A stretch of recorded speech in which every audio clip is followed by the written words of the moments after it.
Hey, it's FX. I'm so excited to bring you this video. Today is 420. And you know what that means? It's been one whole month since I easily and effortlessly quit smoking pot with no cravings. Now, this video is all about that. I'm going to share all the strategies that I put together and used to make quitting smoking easy. Now, to understand how this came together, we have to go back 3 months ago when I first tried to quit cold turkey, just using my conscious mind. What happened was at that time, I was making a lot of changes in my life. There was a lot of things new habits I was creating that weren't yet habitual. And that already was putting some stress and pressure on the system. On top of that, I was putting a lot of pressure and stress on myself to keep those behaviors in place, to keep those habits going.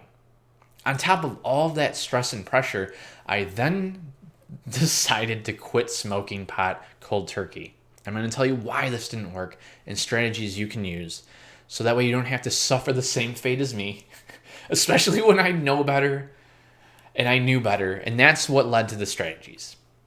So what happened was basically, pot at the time was giving me stress relief. It was giving me a shortcut to relaxation.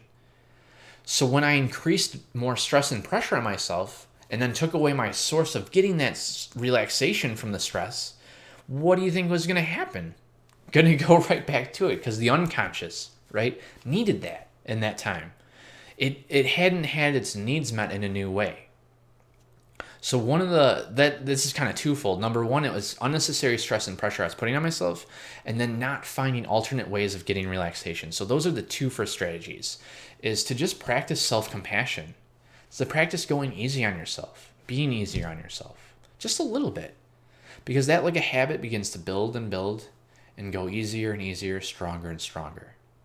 Now, the other thing was finding alternate ways of getting relaxation. Everyone's different. There's so many different ways for you to relax.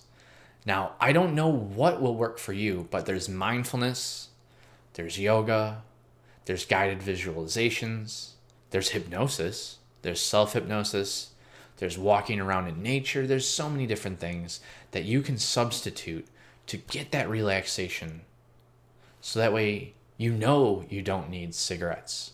You know you don't need pot, right?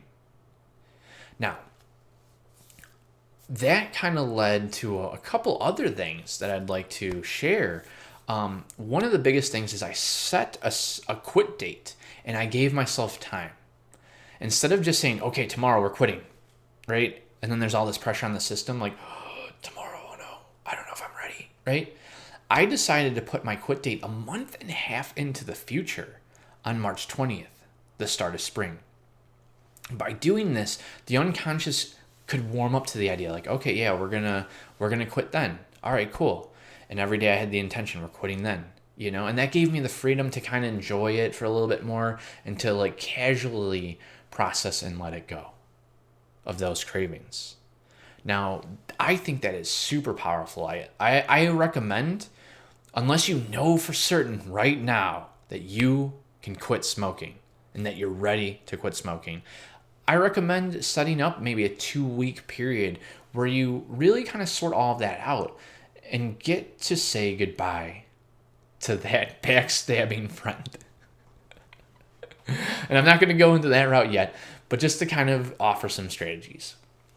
In addition to setting that date and giving myself time and my unconscious time to warm up to that idea, I took care of its needs with the relaxation tools, mindfulness, a bunch of anti-anxiety tools, so many different things, techniques you can use to reduce stress. It gave my unconscious everything it needed to quit, everything it needed to know it doesn't need smoking, and everything it needed to gradually warm up to the idea of letting it go.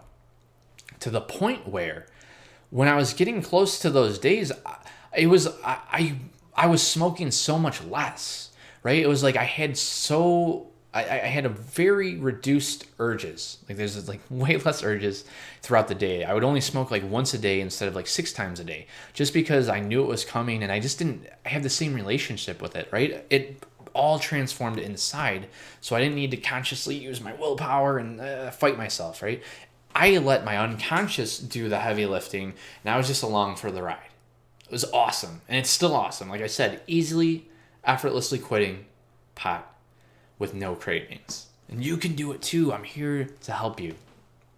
Awesome. When that day came, I woke up and I just had no cravings whatsoever. I just did not care. In fact, I had this severe dislike and distaste to the point where I can go out in the city, right? I live in a city and I'll smell marijuana when I'm out and about, driving or whatever. And what's so amazing is this. I have the freedom to enjoy the smell of marijuana, because that's when it smells really good, right? When someone else is smoking it. And not having any cravings. Not, in fact, when I imagine like inhaling that like directly, I'm like, oh, I can never imagine going back. Oh, my lungs. Oh, like, because that's disgusting, right? It's disgusting, right?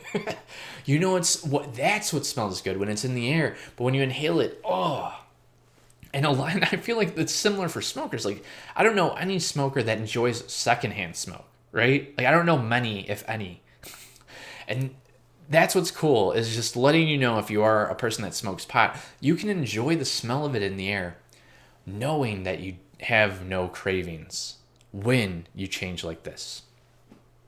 Awesome. Now, here's a super cool byproduct of all that. So when that day came, made those changes, what I didn't expect was this ripple effect where I just began making easy change, changing my lifestyle for the better of who I am becoming now that I am a non-smoker, right? I started eating healthier. I started exercising more. I started pushing my limits as far as powerlifting. I started taking cold showers. And this is the thing I want to highlight, because personally, cold showers seemed harder to me than quitting smoking. So the fact that within a week, I easily and effortlessly began taking cold showers and replacing hot showers blows my mind, because I never in a million years ever thought I would be a person that takes cold showers, right? I loved my hot showers.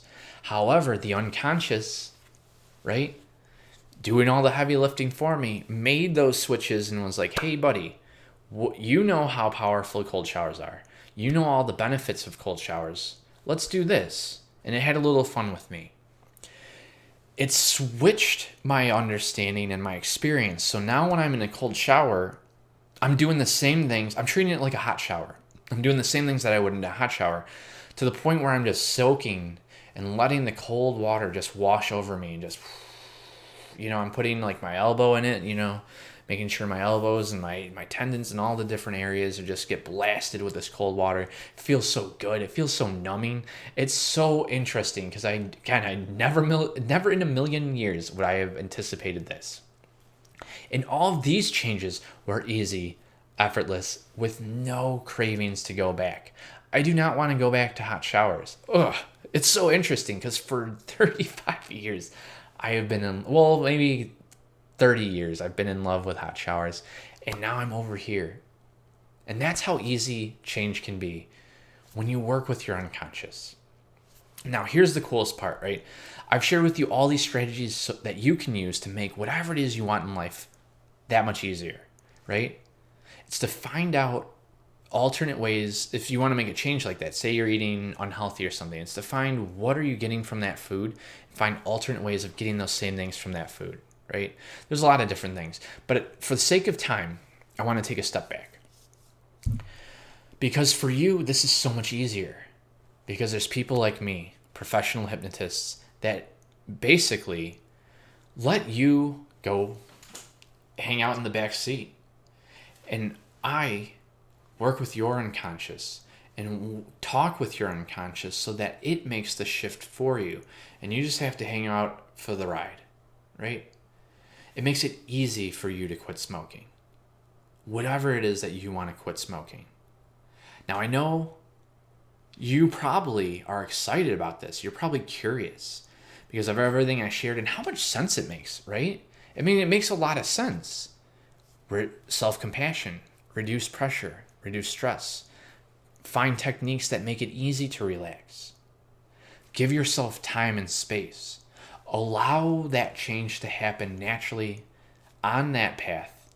And then when that day comes, you'll just find yourself being a non-smoker. Now, I know this wasn't the video you expected on 420, and I'm just so excited for you because I know that you can do whatever it is you set your mind to. You have everything you could ever need inside.